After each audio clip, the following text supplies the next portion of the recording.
Welcome to the Disney Cruise Line Blog Podcast. On this episode, I want to share some exciting developments out of Port Canaveral regarding Disney Cruise Line and their plans to renovate their cruise terminal as well as nearby cruise terminal CT10 for use in the future once they'll have a third full-time ship there. Port Canaveral's January meeting was held on the 23rd of the month, and during the meeting they discussed the upgrades plan for the and renovation plans for the terminals. I got some audio of the meeting we'll play here in a little bit.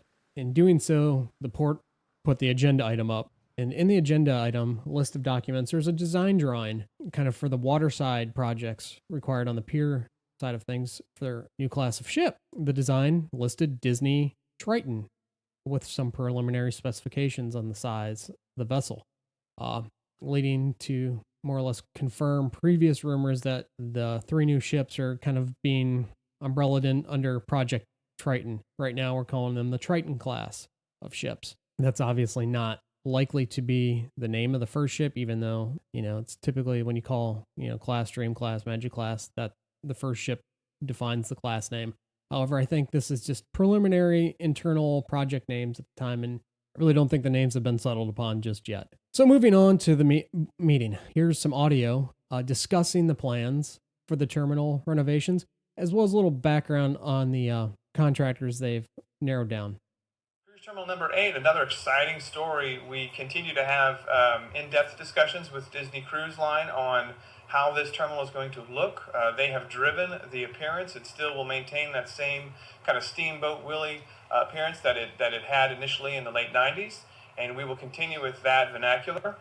You'll see some areas in front of CT8 are being converted to larger green open space areas, kind of trying to move that vehicular traffic that currently is in front of the terminal out to the main drop-off. We are expanding that main drop-off. The feasibility study has just recently wrapped up with Vermelho Ahumel. They did a fantastic job. We identified the budget that you see here. This is a conceptual level budget based on conceptual renderings, conceptual programming. Just under $40 million for CT8, almost $7 million on 10, and that does include Marine Works and the new passenger boarding bridge at 8, for a total of just under $46.5 million. And Disney has recently agreed to that as a target budget for the project. That's going to include all hard costs and soft costs. So we're really excited to be having reached that milestone. We've been having walkthroughs. I know Dave German's group has spearheaded a lot of those walkthroughs, and we've had probably one a month or two a month since I think May of last year, and a lot of subsequent design meetings. So a lot of effort has gone into the project, and we're excited to see it move on to the next stage. That would be the commercial agreement that Captain Murray is spearheading. A few specific details on Terminal 8. We covered these. It's been a few months, but we're looking at adding a new baggage screening building on Terminal 8, about 7,000 square foot. 4,600 square foot for an expanded arrivals hall in front of Terminal 8.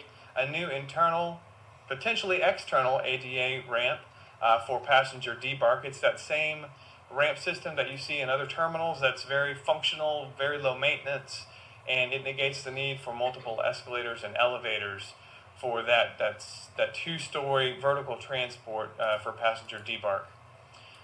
On that note, we did have the selection committee meeting that met on Friday. We had interviews, presentations from BA, BBA, and BEA, and the team totally, based on points, selected BEA to move forward as the landside designer, and that is one of your consent agenda items today.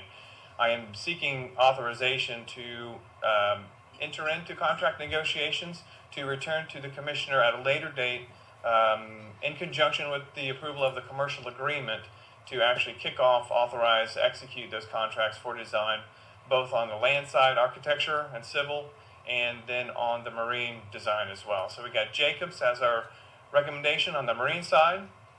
It was a fantastic competition, and it was great to see the process really work between two qualified marine designers, Jacobs, Moffitt Nickel, and then three highly qualified architect teams on the land side. Yes, sir. Just a quick comment, though, a question here. Okay, you're looking to enter into approval to negotiate fully designed contracts. Yet we've got a $46.5 million number. And the way it works is that number becomes pretty, gets a lot of traction. The funding side of this whole thing is also feasible. Talk about that just a little bit, John. I can say that we haven't finalized an agreement, commercial agreement yet. Right. We're very optimistic that we're going to get there. We've had some great discussions with our partner, and it's just a matter of getting it finalized at this point. Okay, so that's Right. progress more Yeah. than you've had recently. Yes, and what we've done, we did the bond offering and all. This was all discussed with the rating agencies all ahead of time. So they're not. This is not a surprise to anyone. So. All right, thanks. Absolutely. I would like to note that this is an RFQ process, so rates nor fees were ever considered in selecting that design team.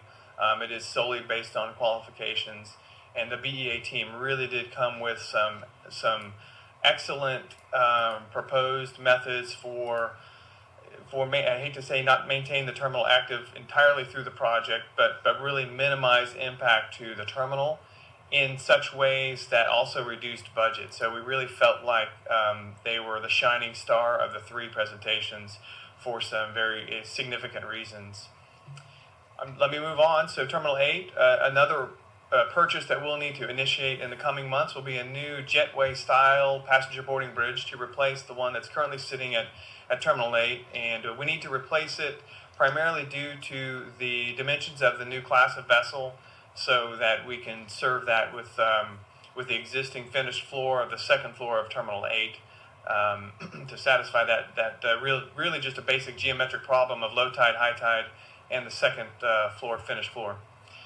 In addition, we're expanding the concierge, that is their term for the VIP area, of about 1,200 square foot. And their current 384 seats, Disney Cruise Line is the master of efficiency in this terminal. We are increasing that to about 1,000 seats. Like all the other cruise lines, they're moving towards more of a mobile check-in as opposed to the traditional check-in counters that we've constructed in most of our terminals. And we're able to do away with some of those existing check-in counters and make room for more seating. And then I referenced that expanded POV drop-off area. It pretty much wraps up all of the bullet points for Cruise Terminal 8, the main Disney Cruise Line terminal. Next, you're going to hear them talk about Cruise Terminal 10, which is the adjacent terminal that you can see when you're at the terminal. If you're facing the ship at the terminal, it's the terminal immediately to your right. Over to Cruise Terminal number 10, we're expanding the entrance bridge. Right now, the main entrance has a secondary entrance kind of from the garage, and those two do not connect outside the building on the second floor, the elevated floor. So there's been identified a potential need to connect those two. So this roughly 1,000 square foot expanded entrance will be an elevated entrance that connects the two existing kind of front porch areas leading into Terminal 10. Front porch being a highly technical architectural term. So we'll be expanding the internal concierge area to include 307 seats. New airport-style seating, so we'll have over 1,000 seats in Cruise Terminal 10, which is roughly the same count that we currently have. However, it's going to be higher-end furniture, some USB charging stations, something that fits the look, fit, and finish of the Disney product. And we'll be adding a new marine dolphin in the east side of that terminal for tying up with the new class of vessel. Feel free to ask any questions on that before I move on. What is a marine dolphin? Thank you. Is that a? It's like a mooring point, so it's a pile-supported concrete platform that will sit to the west of the existing pile-supported pier, and it'll have a 225-ton bollard on it. What is the bollard rating for that? 175 tons, or do you remember on the new CT10? 200-ton mooring bollard sitting on it for a bow or stern line to tie off. Following the discussion of the plans for the two terminals, they briefly took some time to let the public know why these renovations are happening. Additional details were then revealed, such as, some contemplated itineraries once a third full-time year-round ship comes to Port Canaveral for Disney Cruise Line. The idea is not to replicate that another set of 3 and 4 nights or 7-night alternating Eastern and Westerns. It was mentioned specifically a 5-5-4 rotation, which would be similar to kind of what's being offered down in Miami with the various offerings like on the Magic, right? And Bill, just so the general public understands why we're making these adjustments to the 2 terminals, can we just go over the? Can we talk about Disney's getting new ships? Or? Yeah, well, I think we can talk about it just at a high level that their plan longer term is to add a 3rd ship at the port, which will be on a different rotation than their current 2 vessels. And when, as I mentioned earlier, when you go to a 5-5-4 rotation, which is what's contemplated, nothing's for certain right now, but if you go to that type of a rotation, you would have 2 ships in port at the same time. So what we're doing with Cruise Terminal 10 is some minor modifications that would allow them to have 2 vessels here simultaneously. And that's the rationale for this. So, I mean, just again, for the general public to understand why are we doing this, Yeah. It's not just to make it look pretty and add new stuff. It's in reaction to a customer that's bringing another ship here and increasing our throughput. They're building the 3 new ships, and they're working on their fleet deployment now. Nothing has been decided, and they haven't publicized anything, but we're anticipating additional business at Port Canaveral, and we're making the adjustments now so that we're prepared when the ships do arrive or are delivered. So, thank you. Later on in the meeting, the agenda item was briefly pulled. The agenda item specifically for the land side, the terminal side renovations, was briefly pulled for further discussion, which we'll pick up with right now.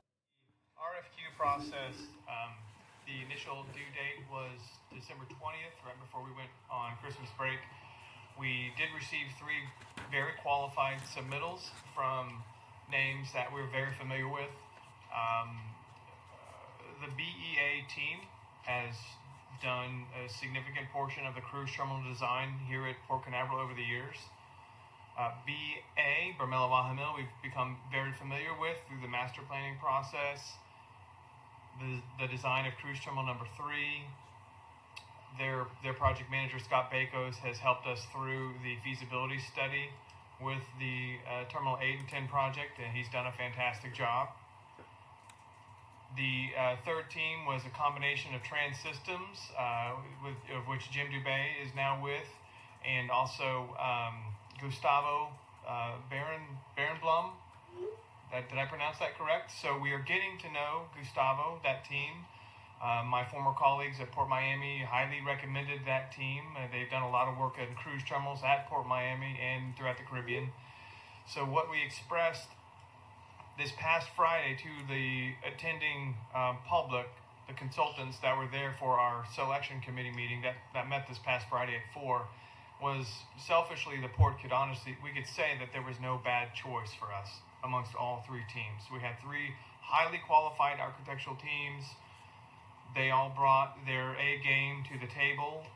We had 5 selection committee members, Patrick Hammond, Tom Foxhoven, Veronica Narvaez-Lugo, Clyde Mathis, and Dave German. They all struggled through the deliberations over how close the race really was, and great points that were brought up, not just in the qualifications packages, but also in the presentations that took place this past Friday afternoon.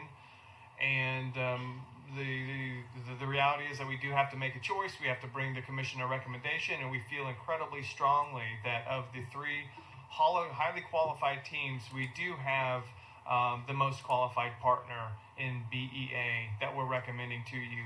Some of the level of detail, if I could just step back briefly, BEA, Bruno Ramos, that team performed the redesign of 5. They designed cruise terminal number 10. They have designed, I think, the original terminal 8, so they're very familiar with the project.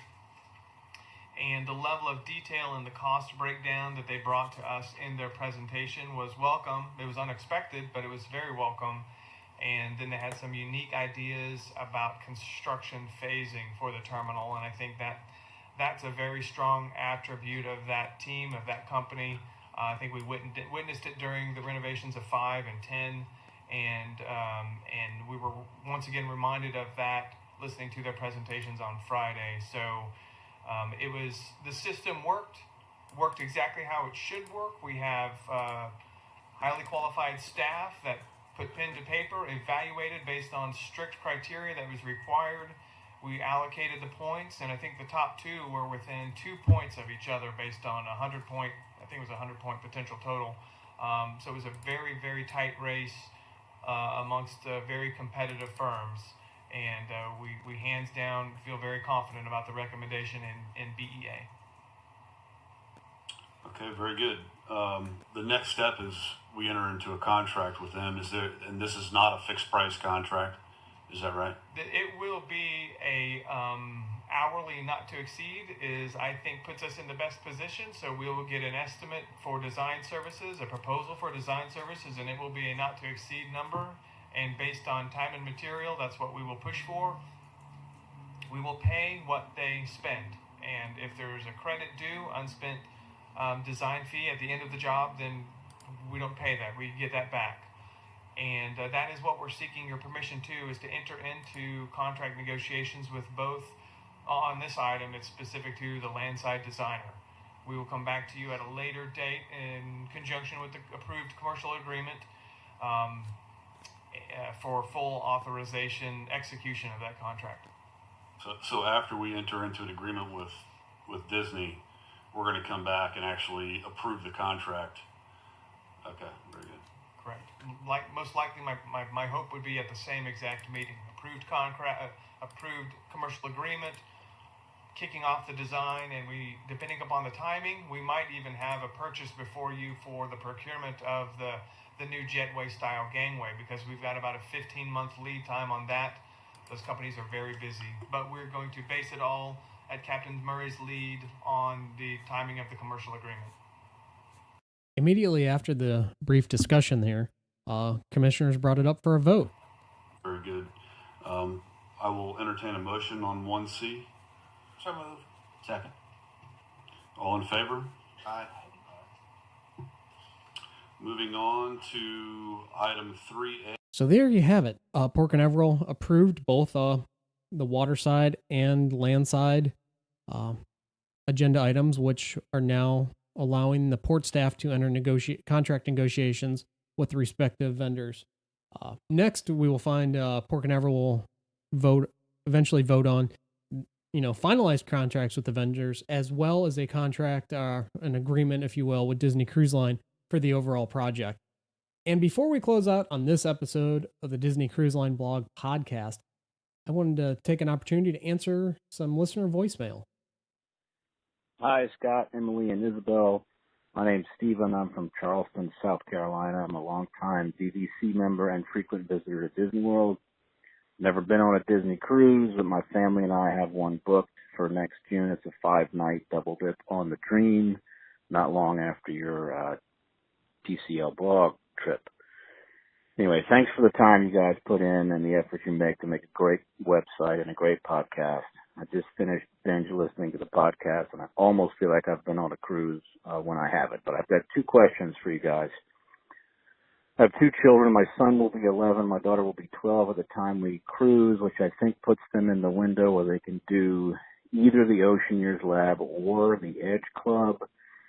The unofficial guide made it sound like they had to choose one or the other for the whole trip, and I was wondering if it was true, and whether it is or it isn't. Any advice you have or thoughts you have about those 2 clubs would be great for kids that are sort of on the borderline of the age groups.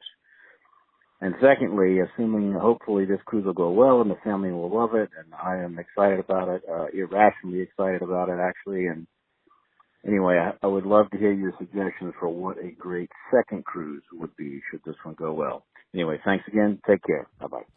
Well, I think the best person to ask about, going between the club, lab, and the Edge is Isabel, because our last 2 cruises, she happened to be in that age range where she can go between the 2.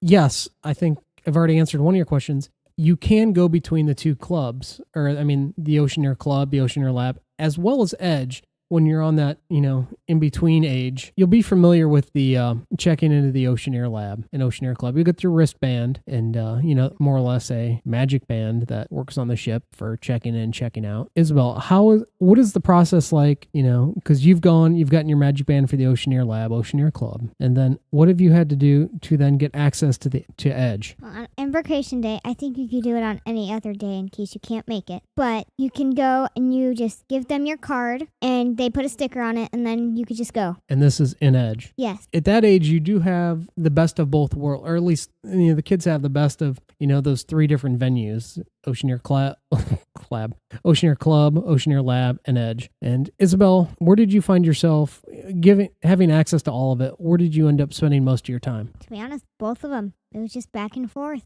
It depended the activities. If I saw something I liked in one place, I'd probably go from there to there. I will say that it seemed like the Edge had a lot of activities in the late nights, not late nights, but into the late evening. Yes, they did. You can be a flash mob for, I think it's the pirate show on deck, and there's a heroes and villains. You can do a bunch of teaming. There's a lot of fun group activity. Would you say to get the most out of Edge, though, you need to kind of go to a lot of the events during the day, or how did you find it? Was it more or less, jump in and fall in line with everybody else, or did you kind of feel like you weren't part of the overall experience because you weren't there all the time, like some other kids? Well, there are kids that were there a lot, and I definitely didn't fall in with them because there was a big group. I didn't really know the counselors as much, so if you go more, you definitely fall into that group. And the counselors, the counselors, all the kids that usually show up, so you have a group of people that are usually at most of the events. So it kind of covers, what to expect. More or less, if you go to a lot of the events, you're kind of part of the overall group. If not, they still welcome you in, though. Mm-hmm, definitely. All right, so you've been able to experience the transition between the Oceaneer Club Lab and Edge on both the Magic and the Disney Dream. So you've covered both classes of ship. What are your thoughts on the difference between the Magic class and the Dream class in terms of Edge? Well, the Magic class is much easier to get to, and it's on a more central part of the ship. It's right off the pool deck. We're in the old arcades there. Whereas on the Dream and Fantasy, it's up funnel on deck 13. Yeah, it is much easier, to bounce in and out. Say if you're at the pool deck, you can go back and forth. And you could also bring food in. Everybody's favorite, going to get the ice cream. Is there anything special about being able to get in, between the experiences with Oceaneer Club and Lab? Because over on Castaway Key, you can go to Scuttle's Cove while you're in the Oceaneer Club and Lab age. What about, as you transition up to Edge, is there anything to look forward to on Castaway Key? Yes, indeed. You can do a lot more stuff around the island. They have a scavenger hunt where you can go around the island, and I think there are some other activities, but you're not just in one area. You can go around and have more fun. Excellent, Stephen. That's Isabel's synopsis between the two Oceaneer Club, Oceaneer Lab, and Edge, and kind of being in that in-between age group. The best summary there is you kind of have the best of both worlds. You can pick and choose. However, there is a little bit of a drawback, being that if you because there's kind of a programming that kind of evolves throughout the duration of the cruise. When you are just kind of tiptoeing yourself in and out of the Edge, you're not really part of the overall, the core group of kids that are in the Edge every day of the cruise. Oh, I forgot. Didn't you guys get to take over Vibe at one point? Yes, and then in Vibe takes over Edge. So there's a little bit of opportunity for the older kids to go down to the tween space of Edge, and then the tweens get to kind of invade Vibe and kind of check out, what's ahead in a couple years once they get to those ages. As for your second question about which itinerary to follow up a 5-night double dip to Castaway Key, I think kind of the natural progression, because Scott and I did our honeymoon cruise was a 3-night, but then our first cruise with Isabel was actually a 5-night double dip. But I think that the next segue is kind of like your 7-night Eastern or Western. Now, the Western is going to give you an extra port, and the Eastern is going to give you an extra sea day. If you're a listener to the podcast and avid reader of the website, that we prefer the Eastern because we love St. John. So we use St. Thomas as our stop over to St. John. Tortola is great. I know the hurricane kind of ravaged that area, but we did snorkeling in the caves off of Tortola. There's St. St. John is, trying to come back to life. St. Thomas is fine too, but I know I can speak for all of us that we enjoy St. John the most because we also spent a 10-night vacation there because we loved it so much. So, however, the first cruise we did, first 7-night was a Western on the Magic. So I went to Key West, I went to Cozumel, and I went to Grand Cayman. Very enjoyable. You have to decide, kind of what you want to see, what you want to do. So I would recommend checking out the itineraries, checking out the ports, and see what you want to do. But I think that's kind of the next natural step for you is going to be that 7-night Eastern or Western cruise. I'm in full agreement with Emily on this. I would definitely, that second step, into cruising would be the Caribbean routes and then go from there.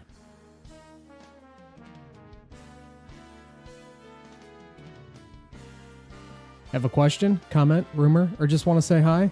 Call 321-765-3252 to leave a voicemail, and we just might include it in a future episode.